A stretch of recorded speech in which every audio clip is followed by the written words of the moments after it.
疾管署近日公布，国内新增3例百日可确诊病例，为北部家庭群聚。首例为10多岁男性，未接种疫苗，6月初出现咳嗽症状，7月中确诊，匡列41名接触者。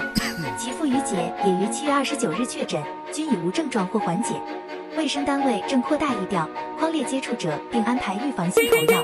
截至今年，国内累计16例百日咳病例，为近5年同期新高。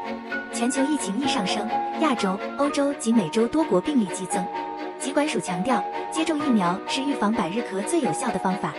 国内婴幼儿和学龄儿童疫苗接种率高达94%至98%，家长应按时带孩子接种疫苗，防止群聚感染。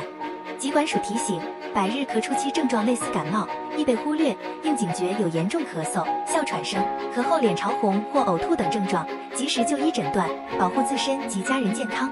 关注我家买到好家。